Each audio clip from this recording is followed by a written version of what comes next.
Profil tokoh Indonesia berakhlak, Ki Hajar Dewantara. Apa itu berakhlak? Berorientasi pelayanan, akuntabel, kompeten, harmonis, loyal, adaptif, kolaboratif. Siapakah beliau sehingga disebut sebagai tokoh berakhlak?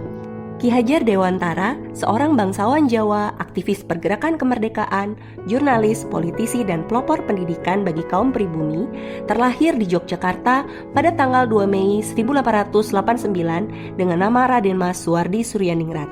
Ia berasal dari keluarga keraton Yogyakarta, namun ketika usianya 40 tahun, ia mengubah namanya menjadi Ki Hajar Dewantara agar lebih dekat dengan rakyat baik secara fisik maupun hatinya.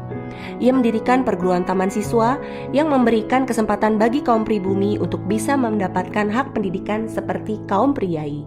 Pada tahun 1959, atas jasa-jasanya mengembangkan pendidikan di Indonesia, ia dianugerahi gelar sebagai Bapak Pendidikan Nasional oleh Presiden Soekarno, dan tanggal lahirnya diperingati sebagai Hari Pendidikan Nasional Indonesia. Berakhlak versi Ki Hajar Dewantara.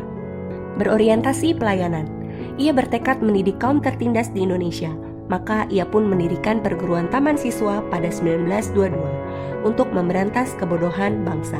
Ia juga berfokus pada kebutuhan para anak didik dan mendorong perbaikan dari segi sistem pengajaran maupun karakter pengajar. Akuntabel. Ki Hajar Dewantara dan keluarganya adalah seorang yang sederhana dan terus berjuang untuk bangsa Indonesia tanpa pernah mengkorup apapun. Kompeten, ia tidak cepat puas dan terus meningkatkan pengetahuannya bahkan ketika diasingkan ke Belanda. Ia menerapkan ilmu pendidikannya dengan mendirikan taman siswa untuk anak bangsa.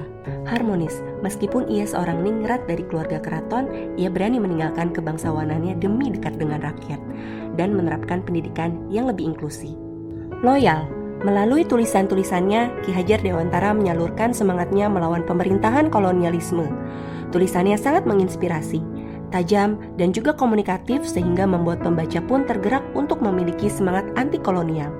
Sebagai seorang yang kritis, ia pun berargumen atas kesemena-menaan Belanda terhadap rakyat Indonesia hingga ia pun diasingkan dari Indonesia. Menurutnya, melawan penjajah itu bukan dari persenjataan saja, tapi juga dengan kekuatan berpikir, sehingga ia sangat fokus mengembangkan pendidikan di Indonesia. Adaptif. Ia mendirikan taman siswa dan beberapa gagasan pendidikan yang sesuai dengan kebutuhan bangsa, seperti konsep pendidikan, pendidikan karakter, trisentra pendidikan, dan metode Ariswara.